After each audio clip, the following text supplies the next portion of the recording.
hay una primera definición que hay que aclarar una vez por siempre. No hay guerra de la independencia en España. No hay ninguna guerra de independencia ni ninguna independencia. España lo que sufre son dos invasiones. ¿Está? La invasión francesa, napoleónica, y la invasión inglesa, ¿está? Que van a pelearse en su propio territorio. Los ingleses no vienen a liberar nada a España, sino que la contienda entre dos imperialismos, el imperialismo inglés satisfecho y el imperialismo francés insatisfecho, que eso es la Francia napoleónica. ¿Qué es la Francia napoleónica? Un imperialismo insatisfecho, porque el imperialismo satisfecho, gobernante, está, que ya había hecho la revolución industrial y que empezaba a mandar en el mundo, era el imperialismo inglés. Entonces hay un desafío de un imperialismo insatisfecho, que es el imperialismo francés, al imperialismo inglés. El teatro de operaciones final de esa guerra entre dos imperialismos fue España, pero como España era enemiga de los dos, enemiga de Francia y enemiga, se entiende, de Inglaterra, está, cuando esas dos fuerzas se encuentren en España, las dos son dos fuerzas invasoras. ¿Cómo podemos explicarlo esto históricamente y documentar históricamente? Muy sencillo, porque los franceses invaden y destruyen, queman las ciudades, destruyen las fábricas y saquean obras religiosas, obras de arte, lo que pueden. ¿Y qué hacen los ingleses cuando vienen supuestamente a ayudar a España? No, vienen a ocupar España, vienen a arruinar España, porque cada ciudad por la que ellos pasan se dedican sistemáticamente a destruir la industria que se había levantado, que era la industria textil, ¿está? A destruir cuanta fábrica hubiese. Es decir, los dos imperialismos invaden la península, combaten entre ellos para destruir España, y España queda destruida, ¿verdad? Completamente destruida. ¿Pero destruida por quién? Por los franceses y por los ingleses. Y esto a mí me asombra que en España nadie lo reflexione. Entonces, después quieren hablar ese, ¿por qué se entiende se produjo la decadencia? Pero hombre, no sea tonto. La decadencia se produjo económica porque las dos fuerzas invasoras destruyeron la matriz productiva, destruyeron todo. Años había costado hacer la industrialización de España y estos dos invasores lo destruyen todo.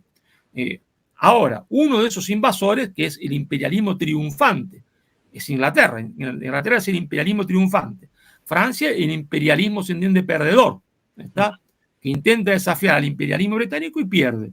Ese imperialismo triunfante es el que va a hacer que el proceso desatado en América, que en algunos casos es una máscara y en otros no, en otros hay una sincera, ¿está? La máscara, el tema de la máscara en Buenos Aires lo inventa Bartolomé Mitre, que es el gran mentiroso de la historia.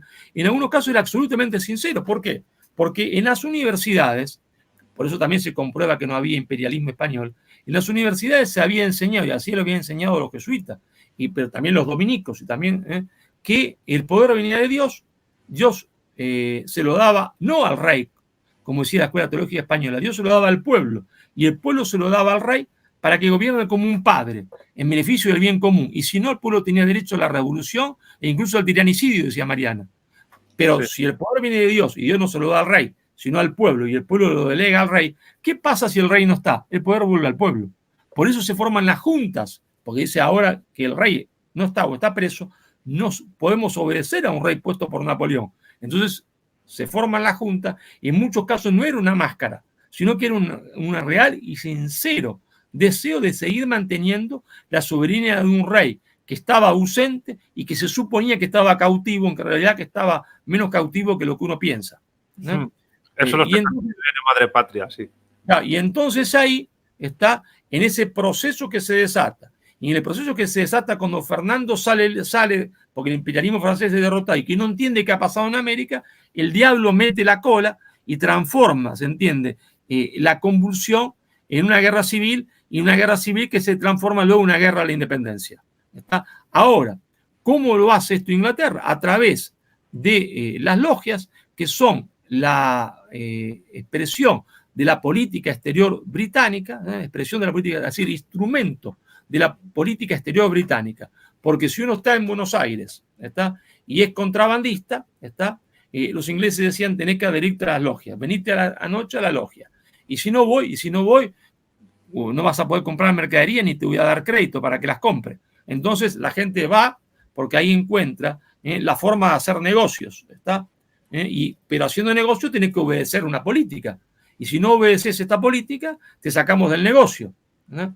Y así todos los otros van entendiendo que la mejor forma de hacer negocio y dinero es entrando a estas logias. Pero si entras a la logia también recibís una instrucción política, y un objetivo político que es el que se decide en Londres. Entonces, a través de las logias, Londres empieza a dirigir las políticas en la América Española. Contra esto se sublevan los pueblos. Por eso viene inmediatamente que hay guerra civil. Está una guerra mal llamada independencia y guerra civil. ¿Por qué? Porque los pueblos se sublevan contra esto. Pero los pueblos en el interior, que son protoindustriales y que no quieren el libre cambio, que quieren poner a Inglaterra a través de las logias, ¿está? Y que no quiere, se entiende, perder sus tradiciones religiosas, que lo que quiere Inglaterra imponer a través de sus logias. Se levantan de forma primitiva, con un caudillo, se entiende, caballo y lanza, mientras que los ejércitos que se pueden armar en las ciudades oligárquicas, en las polis oligárquicas, son ejércitos que tienen, se entiende, arma dada por los ingleses o dinero por los ingleses para poder comprar las armas. Y entonces esa guerra civil la ganan las ciudades oligárquicas y no el pueblo profundo de la América Española interior, que se rebela contra esa imposición del libre comercio, contra esa imposición del iluminismo para hacer perder sus tradiciones religiosas, ¿está? La pregunta que viene ahora es peliaguda. ¿Qué papel, relacionado con el tema que nos ha unido hoy en el encuentro, geopolítica leyenda negra, qué papel tienen en toda esta historia los libertadores, los llamados libertadores americanos? Bueno, ahí hay que ir por partes y cucharadas, ¿está? Por partes y cucharadas, porque la cosa más simple, y las explicaciones simples nunca suelen ser las explicaciones reales, es decir, todos fueron agentes ingleses, ¿está? Incorporados a la masonería, ¿está? Y entonces dirigidos por Inglaterra, lo cual es una simplificación absurda, ¿está? Absolutamente absurda, porque no fue así. No podría explicarse, por ejemplo, al general Belgrano, que actúa en la guerra civil y después en la guerra de la independencia, que es antibritánico, y ni puede explicarse así a José Gervasio Artigas, ¿no?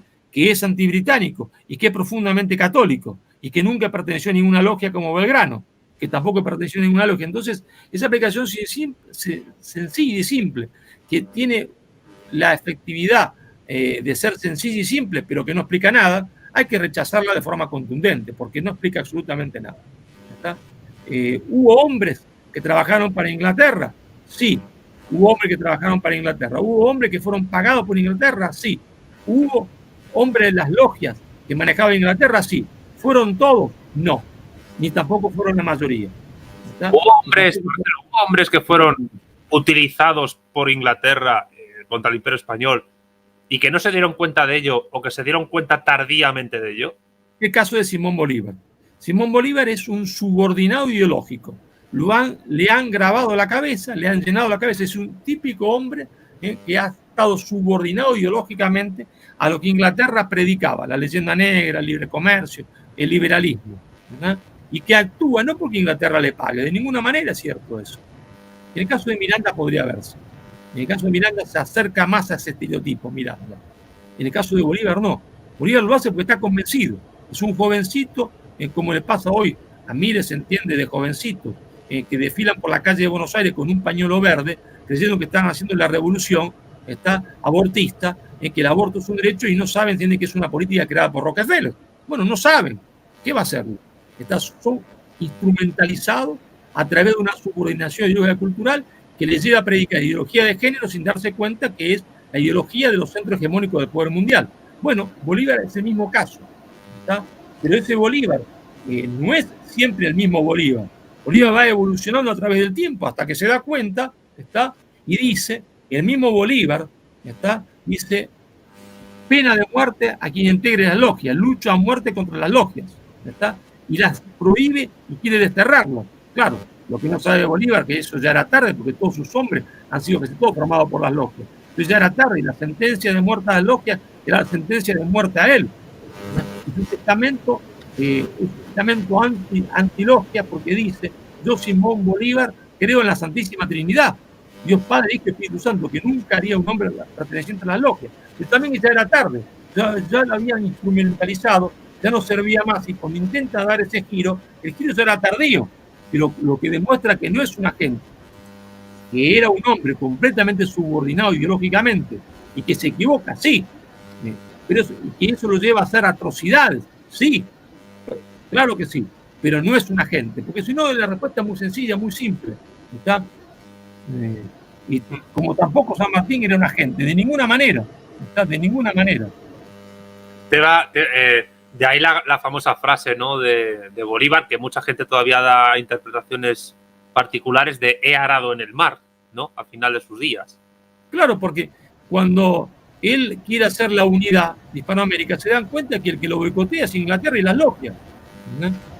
Ahí se le cae la venda de los ojos, y ahí se ha dado cuenta. Por eso yo digo en Madre Patria, cuando se reúne con San Martín, le pregunta, se entiende a San Martín, está, José, ¿para quién hemos trabajado? Y José le dice, hemos trabajado para los ingleses. Se dan cuenta, entienden que se habían equivocado. Por eso los dos van a intentar una negociación con Fernando. Yo lo explico en Madre Patria. Es difícil hacerlo en televisión porque llevaría 1000 tiempos y habría que leer y es muy tedioso. Y leer claro. Es muy tedioso. Ahí lo explico perfectamente cómo intentan, se entiende, una reconciliación con Fernando y con España, pues se dan cuenta que llevamos toda la catástrofe para formar una especie de confederación con capital incluso en Madrid. Con capital en Madrid, ¿no? Con algunos derechos constitucionales, pero con una unidad monetaria, o un sovereign, una unión aduanera y con un ejército común. Y Fernando VII no quiso negociar nada. Y en la no negociación nos fuimos todos al garete, ¿no?